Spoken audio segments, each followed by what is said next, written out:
les petits pitchs. Salut à tous et bienvenue dans les petits pitchs. Aujourd'hui on se retrouve pour parler de terreur sur Lakeview. Vous êtes fan de Stranger Things et vous voulez partir à l'aventure sans bouger le cul de chez vous, vous allez adorer ce jeu. C'est un jeu coopératif avec des scénarios, de la déduction, on est dans une ambiance horreur, années 80. Ça se joue de 2 à 5 joueurs, une partie dure environ 1 heure et c'est pour les 12 ans et plus. Le contexte, années 80 aux États-Unis, on est dans une petite ville qui s'appelle Lakeview. Faut suivre. Vous et vos amis savez, il se passe des trucs pas nets dans cette ville.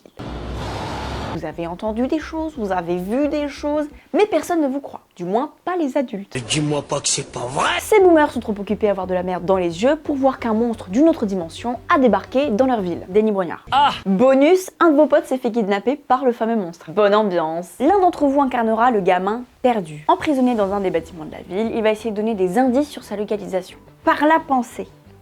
Enfin, il va jouer des cartes et vous allez essayer de déduire où il se trouve. Par la pensée. Le but du jeu, fouiller la ville pour retrouver votre pote et remplir tous les objectifs du scénario. Vous gagnez en équipe si vous y parvenez avant que le jeton Calamité atteigne la fin de la piste. Maniez-vous le cul, la piste n'est pas si grande que ça. Comment on joue? Le plateau, c'est la ville et c'est là que tout va se passer. 4 scénarios et donc 4 monstres différents à terrasser. Choisissez-en un, sa fiche histoire vous met dans le mood et pour chaque monstre, une mise en place et des objectifs différents. À chaque partie, l'ordre c'est le même. Gamin perdu, puis 2 gamins, puis re-gamin perdu, puis re-2 gamins. Le gamin perdu. Au début de la partie, il pioche une carte lieu, c'est là qu'il est perdu. Évidemment qu'il ne vous la montre pas. Le gamin, son but c'est que vous le trouviez, donc il va jouer des cartes pour vous donner des indices, grâce aux images. S'il joue une niche et un parc, peut-être qu'il est entre une niche et un parc. Évidemment, ces cartes déclenchent des actions effrayantes. On est trop dans la merde.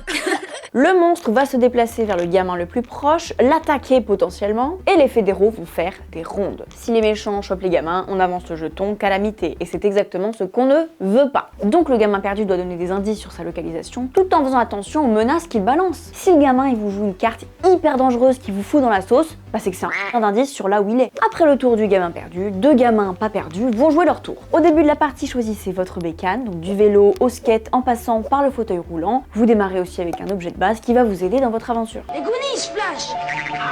Un tour de gamin, c'est un déplacement et une recherche. Le déplacement, vous retournez une de vos roues et vous vous déplacez du nombre de cases indiquées. Vous ne pouvez pas vous arrêter sur une case avec déjà des fédéraux, autant aller au poste tout de suite, et on ne traverse pas les clôtures. On est à vélo, pas en hoverboard. Et si vous terminez un déplacement dans la rue, vous gagnez un déplacement supplémentaire. Enfin, on reste pas sur la route, c'est dangereux. Si vous vous trouvez sur un jeton rencontre, vous tirez une carte rencontre. Elle vous proposera un choix. Ces cartes sont hyper importantes puisqu'elles vous font gagner ces symboles qui vous permettent de remplir vos objectifs. C'est ce qui vous fait avancer dans votre aventure. Donc on va à la rencontre des gens. Il y a un petit texte d'ambiance, on s'en bat les couilles, mais ça fait plaisir. Si vous terminez votre déplacement sur une cabane, vous placez un jeton rencontre sur le bâtiment de votre choix. Dans la cabane, vous êtes à l'abri du monstre, des fédéraux, de votre mère, enfin personne ne peut vous faire chier. C'est votre QG. Vous pourrez également échanger des objets avec des potes qui sont eux aussi dans une cabane. Me demandez pas comment. Par la pensée ou à la place de ces actions, vous pouvez décider de faire une hypothèse sur la localisation du gamin perdu. Si vous l'avez trouvé, félicitations. Alors certes, il est traumatisé, mais maintenant il a des pouvoirs. Ça sera un énorme avantage pour remplir vos objectifs. Il est balèze le petit. Voilà, vous enchaînez les tours de jeu jusqu'à ce que vous ayez rempli tous vos objectifs ou que le jeton soit arrivé à la fin et que tout le monde soit mort. Le côté asymétrique du jeu, il est hyper intéressant. Le but du gamin, c'est d'être trouvé, mais c'est aussi de pas buter ses potes. Et le but de ses potes, c'est de le trouver, mais aussi de battre le monstre.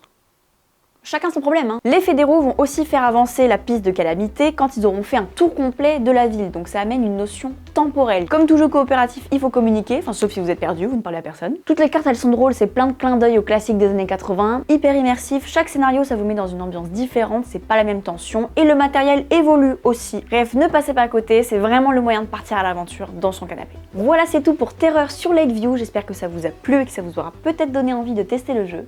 Si vous voulez voir encore plus de vidéos sur les jeux de société, n'hésitez pas à vous abonner à la chaîne d'Ori Games et on se retrouve très bientôt dans une prochaine vidéo. Ciao! Et parfois par la pensée.